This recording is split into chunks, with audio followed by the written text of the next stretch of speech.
उन्नति करोगे, ऊंचा ऊंचे ऊंचे ऊंचे उठोगे जब आपको अपने मन की रक्षा करनी आ जाएगी। आपको समझ में आ जाएगा कि ये विचार परमेश्वर की तरफ से नहीं है, इसलिए मुझे वहां ध्यान नहीं देना। ये बातें जो नकारात्मक है, नेगेटिव है, ये जो गिराने वाली बातें हैं, जो मेरा ध्यान पास्ट की बातों की तरफ लेकर जा रही हैं, ये परमेश्वर की तरफ से नहीं है। मुझे इन बातों की तरफ ध्यान नहीं लगाना। इसलिए परमेश्वर क्या बोल रहे हैं? मेरी बातें ध्यान धरकर सुनिए, मेरी बातें ध्यान धरकर सुनिए। परमेश्वर की बातें ध्यान धरकर सुननी है हमें, क्योंकि वही हमारे जीवन में उन्नति को लेकर। आपको मालूम है, मैं हमेशा बोलती हूं कि हमारी कोशिशें हमारे जीवन में रिजल्ट को नहीं लेकर आती। परमेश्वर हमें हमारे एफर्ट्स करने के लिए कि हम कुछ करें, हम कुछ करें, हम कुछ करने के लिए नहीं कह रहे। परमेश्वर एक ही बात बोलते हैं, अपने मन की रक्षा करो। कोशिशें, बाहरी कोशिशें नहीं करनी हमें, पर हमारा मन जो है उसको हमें संभालना है। क्योंकि परमेश्वर ने हमें आशीषें कहां दी है मालूम आपको? हमारी आत्मा में। कहां दी आशीषें? हमारी आत्मा में। और आत्मा सबसे भीतरी हिस्सा है, उसके बाद मन का हिस्सा क्षेत्र आता है, उसके बाद शरीर का क्षेत्र आता है। सबसे भीतरी क्षेत्र हमारा हम इंसान जो है, हम 3 भाग में बने हुए हैं। आप, मैं, चाहे कोई पुरुष है, कोई स्त्री है, कोई भी है, हमारे 3 भाग है। और वो 3 भाग कौन कौन से हैं? सबसे भीतरी भाग, फिर बीच का भाग मन, सबसे भीतरी भाग क्या है? आत्मा का क्षेत्र, फिर क्या है? हमारे मन का क्षेत्र, और फिर क्या है? बाहरी शरीर का क्षेत्र। शरीर सबको दिखाई देता है, हमारा मन किसी को दिखाई नहीं देता। लेकिन दुष्ट कहां तक अधिकार रखता है मालूम? हमारे शरीर और हमारे मन तक। क्योंकि हमारे जो 5 सेंसेस हैं, भावनाएं उसमें शामिल है। जो मन में क्या क्या है? सोचने की शक्ति, महसूस करने की शक्ति, ये सब हमारे मन के अंदर होती है। परमेश्वर चाहते हैं, उन्होंने हमारी आत्मा में अपनी आशीषों को भर दिया है। आपके आत्मा में क्या है मालूम? आज पूरी चंगाई पूरे जीवन भर के लिए। जब भी आप बीमार होते हैं, आपकी आत्मा में परमेश्वर ने पूरी चंगाई डाल दी है। आर्थिक संपन्नता, कि आपको कभी भी किसी भी चीज की कोई कमी घटी ना हो, वो कहां भर दिया परमेश्वर ने? आत्मा में। आपके बच्चे आज्ञाकारी हों, आपके बच्चे आपका कहना माने, आपके बच्चे आपके अधीनता में रहे, वो कहां है? आपकी आत्मा में है। आप समझ पा रहे? आपकी सारी आशीष, आपका आने वाला उज्जवल भविष्य, वो कहां है? आपकी आत्मा में डाल दिया है परमेश्वर ने। आपकी सारी जरूरतों की आपूर्ति परमेश्वर ने आपके आत्मा के क्षेत्र में कर दी है। अब उसके बाद कौन सा क्षेत्र आता है? हमारे मन का क्षेत्र। ठीक है? अगर, और विश्वास जो है वो आत्मा और शरीर के बीच में ब्रिज का काम करता है, पुल का काम करता है। समझ पा रहे हो आप? जो 6ठी सेंस दी है परमेश्वर ने हमें, हमारा विश्वास, वो पुल का काम करता है, आत्मा से आशीषों को शरीर में लेकर आना। पर वो कैसे आएगी? जब हमारा मन परमेश्वर के वचन से भरा हुआ होगा। अगर हमारे मन में परमेश्वर का वचन हम धारण नहीं करेंगे, तो वो ब्रिज काम नहीं करेगा, वो पुल काम नहीं करेगा। अगर आप बाहरी तौर पर अपने बच्चों को देखना चाहते हैं, आशीषित देखना चाहते हैं, अपने घर में परमेश्वर की भरपूरी चाहते हैं, अपने शरीर को भला चंगा देखना चाहते हैं, अपने मार्गों में सफलता चाहते हैं, अपना जीवन प्रभावशाली चाहते हैं, तो कहां काम होने की जरूरत है? देखो, शरीर तो आत्मा के अनुसार चलना चाहता है, ठीक है? लेकिन अगर हमारा मन ज्यादा मजबूत होगा तो शरीर मन के पीछे चलेगा। तो प्रॉब्लम मन में नहीं है। हम मन को कैसे ट्रेन करते हैं, मन में हम क्या भरते हैं? अगर हम मन में परमेश्वर का वचन भरेंगे, मन वैसा ही काम करने लगेगा। अगर हम मन में दुनियावी चीजें, दुनियावी डर, दुनियावी चिंता, दोष भावना, दुष्ट के गंदे विचार, अगर हम वो भरेंगे तो शरीर वैसा ही व्यवहार करेगा, बर्ताव करेगा। तो सबसे अधिक हमको, अगली आयत पढ़ो 4:23, क्या लिखा है? सबसे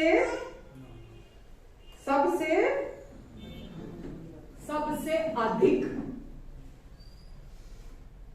बच्चे, बीवी, माँ बाप, भाई बहन, नौकरी, पैसा, दुनियावी चीजें सब बाद में आते हैं। ये सब बाद में आते हैं। सबसे अधिक लिखा है, सबसे अधिक अपने मन की रक्षा कर, क्योंकि जीवन का मूल स्रोत वही है। आपको पता है, जब परमेश्वर ने आपका उद्धार कराया, आपके अंदर अपना आत्मा डाला, आज हर विश्वासी के अंदर परमेश्वर का आत्मा रहता है। जब परमेश्वर अपना आत्मा हमारे अंदर डाल देते हैं तो हमारा मन भी नया कर देते हैं, हमारे अंदर नया दिल, हमारे अंदर नया मन आ जाता है। और आज आपके अंदर और मेरे अंदर नया मन है। उस नए मन में मालूम क्या है? बिल्कुल परमेश्वर जैसी सोचे, परमेश्वर जैसी इच्छा, परमेश्वर जैसे विचार। आमेन। वो हम बिकॉज हम इन बातों के बारे में अपने मन में विचार नहीं करते, सोचते नहीं हैं, इसीलिए वो बाहर शरीर में मैनिफेस्ट नहीं होता, प्रकट नहीं होता। आपको समझ में आ रहा है? क्योंकि मनुष्य जैसा अपने मन में सोचता है, अगर आप अपने मन में ये विचार करेंगे हर समय कि परमेश्वर भले पिता है, परमेश्वर मुझे अपने पूरे दिल से प्यार करते हैं, परमेश्वर ने मेरे सारे पापों से मुझे धोकर शुद्ध कर दिया, मुझे अपना धर्मी बेटा और बेटी बना दिया है, परमेश्वर मुझसे अत्यंत प्रसन्न है। जो आप अपने मन में विश्वास करेंगे वही आपके जीवन में प्रकट होगा, बाहर दिखाई देगा। अगर आप अपने मन में अपने आप को बुरा इंसान सोचते रहेंगे, अगर आप अपने मन में अपने आप को बुरा व्यक्ति देखते रहेंगे, तो बाहर से क्या प्रकट होगा? बुराई ही प्रकट होगी। तो लिखा है, इसीलिए सबसे अधिक अपने मन की रक्षा कर। परमेश्वर के बारे में आप क्या सोचते हैं अपने मन में? हेलो, ध्यान से सुनो। आप परमेश्वर के बारे में अपने मन में क्या सोचते हैं? आप अपने बारे में अपने मन में क्या सोचते हैं?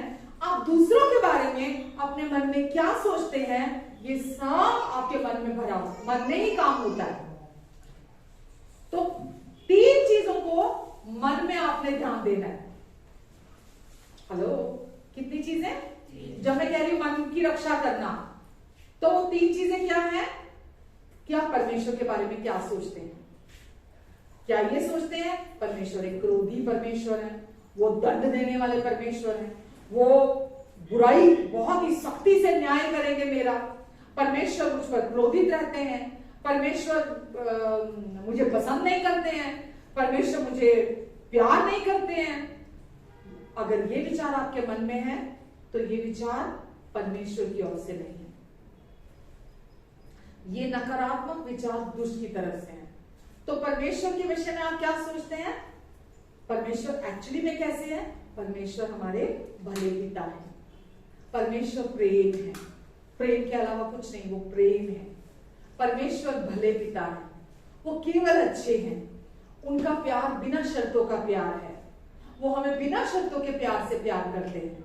उनका प्यार हमारे व्यवहार के अनुसार ऊपर नीचे नहीं जाता। वो किसी दिन हमें कम प्यार, किसी दिन हमें ज्यादा प्यार नहीं करते हैं। क्योंकि परमेश्वर प्रेम है, इसीलिए वो हमें बस प्रेम करते हैं। वचन में लिखा है, अब कोई भी कुछ भी हमें उनके प्यार से अलग नहीं कर सकता। जब आप एक बार यीशु के द्वारा पिता के पास आ जाते हैं तो कोई भी कुछ भी आपको उस प्यार से अलग नहीं कर सकता। नंबर 2, आप अपने बारे में अपने मन में क्या सोचते हैं? ठीक है, आप अपने बारे में कि अरे मैं तो बहुत गंदी इंसान हूं, मैं तो बहुत ही, किसी को मेरे बारे में पता चल जाए तो लोग मेरे बारे में नफरत करेंगे, मैं तो इतना बुरा इंसान हूं, मैंने तो इतने गुनाह किए हैं, मैंने तो इतने पाप किए हैं, या मेरा जीवन ऐसा है, मैं तो बहुत गंदा सोचता हूं दूसरों के बारे में, या मैं एक बुरा पिता हूं, या मैं एक बुरी माँ हूं, या मैं एक बुरा बेटा हूं, मैं एक बुरी बेटी हूं, वगैरह वगैरह वगैरह वगैरह। ये विचार परमेश्वर की ओर से नहीं है। आमेन। परमेश्वर आपके बारे में क्या कहते हैं मालूम? वो कहते हैं तू मेरा प्रिय है, तू मेरा प्रिय है, तू संपूर्ण रीति से खूबसूरत है, सुंदर है, तुझमें कोई दोष और कोई घटी नहीं है, तू मेरा प्रिय है, अति प्रिय है, और मैं तुझसे अत्यंत प्रसन्न हूं। आमीन। तू मेरा धर्मी बेटा है, मैं तेरे विरोध में नहीं हूं, मैं तेरी ओर हूं, मैं तेरे लिए हूं, मैं तुझ में हूं, मैं तेरे साथ हूं, मैं तुझे कभी नहीं छोड़ूंगा, मैं हमेशा तुझे तेरी सहायता करूंगा, तुझे संभाल कर रखूंगा। ये विचार परमेश्वर के विषय आपके मन में होने चाहिए। तीसरा क्या था? हाँ, शरीर या दूसरे लोगों के प्रति। पहला, परमेश्वर के प्रति हम क्या सोचते हैं, दूसरा अपने प्रति हम क्या सोचते हैं, तीसरा दुनिया के लोगों के प्रति हम क्या सोचते हैं। ठीक है, तो दुनिया के लोगों के प्रति एक बात ये सच है, परमेश्वर का वचन हमें कहता है मनुष्य पर भरोसा ना करो। ठीक है, इसका क्या मतलब हुआ कि मनुष्य का स्वभाव, मनुष्य की आदतें रोज बदलती हैं। वो एक दिन कैसा होता है, एक दिन आपको बोलेगा मैं तेरे साथ खड़ा हूं, अगले दिन वही लात मारेगा। एक दिन बोलेगा मुझ पर तू भरोसा कर सकता है, अगले दिन वही आपको बदनाम कर रहा होगा। ठीक है, मनुष्य मनुष्य ही है, मनुष्य कमजोर है। ठीक है, मनुष्य मनुष्य ही है। इसीलिए परमेश्वर का वचन हमें बोलता है, जब हम ये दो चीजों को ध्यान में रखते हैं ना, पहली कि परमेश्वर कैसे पिता है मेरे, दूसरा मैं उनके लिए कौन हूं। ठीक है, मैं उनका कितना प्रिय बेटा हूं, तो तीसरा अपने आप पूरा हो जाता है, क्योंकि वचन में लिखा है जैसा मैंने तुमसे प्यार किया ऐसे ही तुम भी एक दूसरे से प्यार करो। जब आप परमेश्वर के प्यार को अपने अंदर ग्रहण करेंगे ना प्रतिदिन, और जब आप जैसा परमेश्वर आपको प्यार करते हो देखते हैं, आप भी अपने आप को वैसा प्यार करेंगे, अपने आप को वैसा देखेंगे, तो आप शत्रुओं से भी प्यार करने वाले बन जाएंगे। आमेन। आप रोज रोते बैठते नहीं होंगे, अरे वो बुरा है, अरे वो बुरा है, मैं तो उसके बारे में ये सोचता था, मैंने तो उसके बारे में ये छवि बनाई थी, अरे वो फलाना ऐसा निकला, मेरी बुआ ऐसी निकली, मेरा चाचा ऐसा निकला, मेरा ताऊ ऐसा निकला, मेरी भाभी ऐसी निकली, मेरा खुद का पिता ऐसा निकला, मेरी माता ऐसी निकली, वगैरह वगैरह। और भी दोस्तों के लिए भी आप लोगों पर दया खाएंगे, आप लोगों पर क्योंकि आपको दया मिली है, आपको प्रेम मिला है। परमेश्वर आपको बिना शर्तों के प्यार से प्यार करते हैं। जब आप उनसे उस प्यार को अपने लिए ग्रहण करेंगे, आप भी, जो तीसरे नंबर पर है कि आप दूसरों के विषय में क्या सोचते हैं, लोग कितने भी बुरे क्यों नहीं है, लोग कितने भी खराब क्यों नहीं है, आप उनको माफ करने वाले बनेंगे। और आप भरोसा करने के लिए नहीं कह रही कि आप लोगों पर भरोसा करो। भरोसा केवल किस पर करना है, परमेश्वर पर और उनके प्यार पर। आपको भरोसा सिर्फ परमेश्वर पर करना है, लेकिन आपके पास ये ऑप्शन नहीं है, ये आपके पास क्या बोलते हैं उसको, ऑप्शन को क्या बोलते हैं,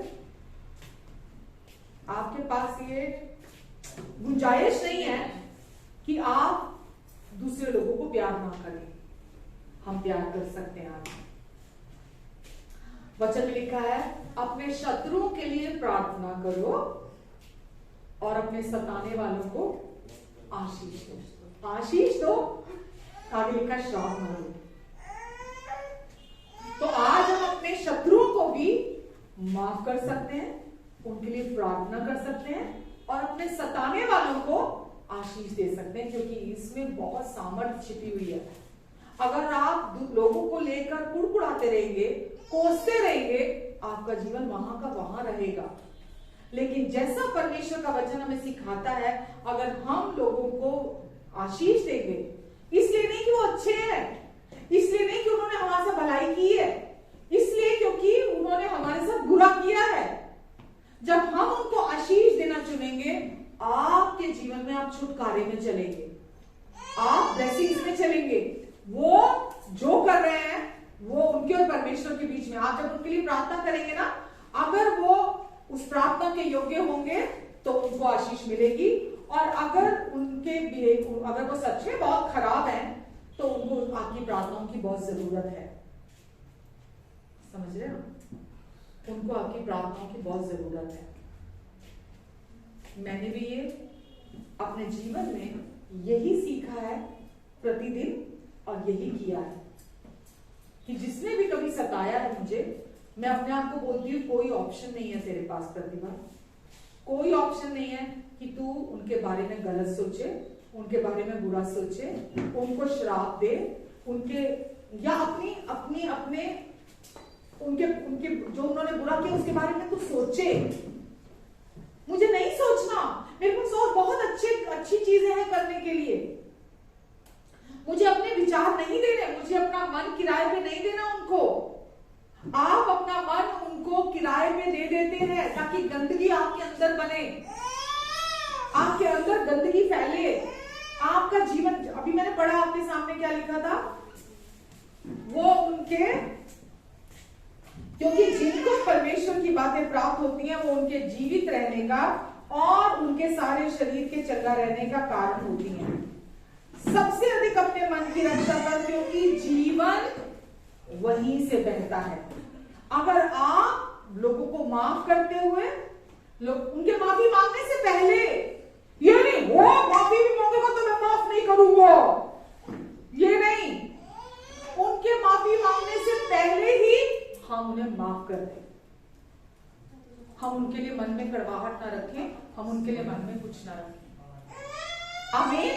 तो हमें 2023 में ये हमारा मिशन होना चाहिए, ये हमारा लक्ष्य होना चाहिए कि हमको कुछ लेना देना नहीं किसी से, कौन क्या कर रहा है कौन क्या नहीं कर रहा, मुझे केवल अपने मन की रक्षा करनी है।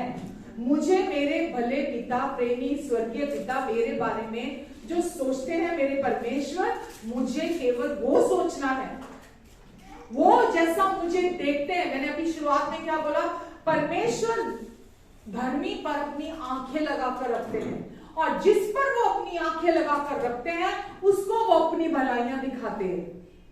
यदि आप परमेश्वर के प्यार पर विश्वास करते हैं, आप विश्वास करते हैं, जैसा मैंने अभी आपको बोला, मेरी आंखें मेरे बच्चों पर लगी रहती हैं, मैं उनको कैसे आशीष दूं, मैं उनको कैसे ब्लेस करूं, मैं क्या करूं उनके लिए कि उनको अच्छा लगे। सोचो, मैं तो एक इस संसार की एक इंसान हूं, वो तो परमेश्वर है, वो कितने अच्छे हैं। आपने तो अभी अनुभव भी नहीं किया वो कितने अच्छे हैं। तो वो चाहते हैं आप उनकी भलाई पर अपनी आंखें लगाकर रखें, क्योंकि वो हर समय आपको ब्लेस करना चाहते हैं।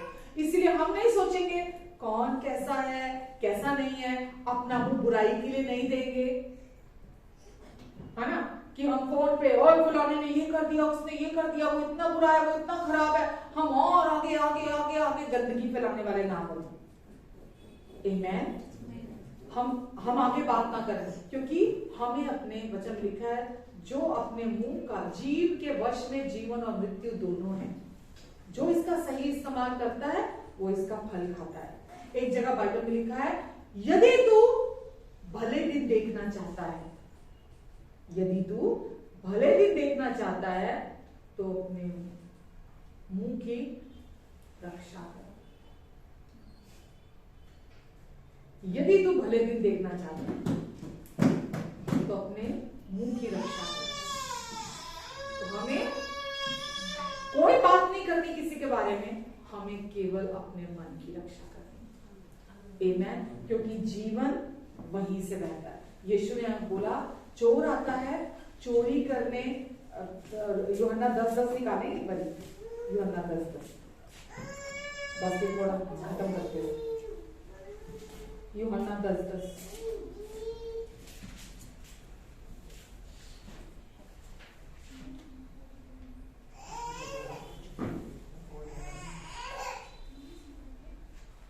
क्या लिखा है, चोर किसी और काम के लिए नहीं, मैंने बोला दुष्ट जब आता है आपके मन में अपना काम करने के लिए, तो लिखा है इसको क्या बोला गया है? शैतान को चोर, दुष्ट, ठीक है। चोर किसी और काम के लिए नहीं परंतु केवल, पहला नंबर क्या है? चोरी करने। नंबर 1 क्या है? चोरी करने। क्या चोरी करने?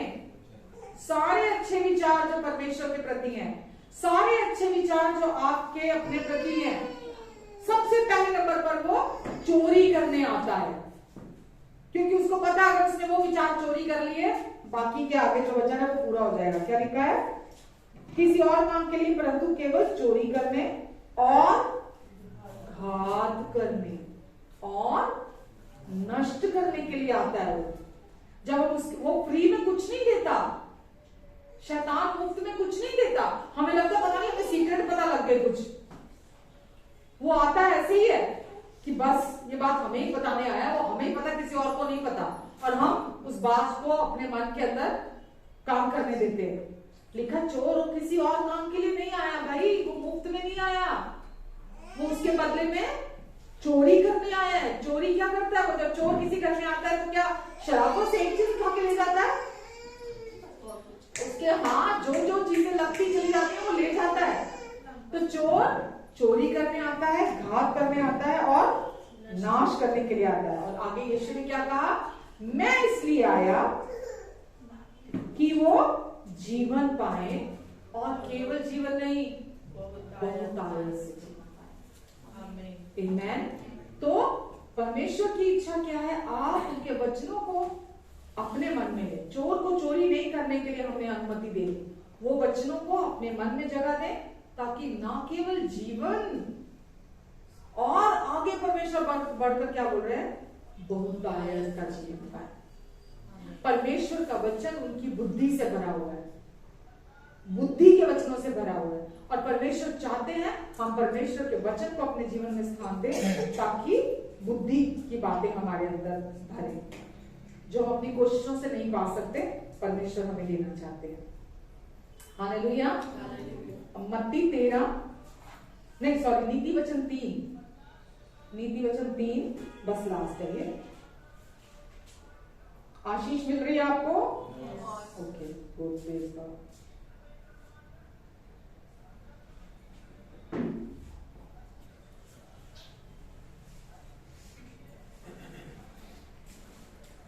तेरह से पढ़ रही हूं, चलो।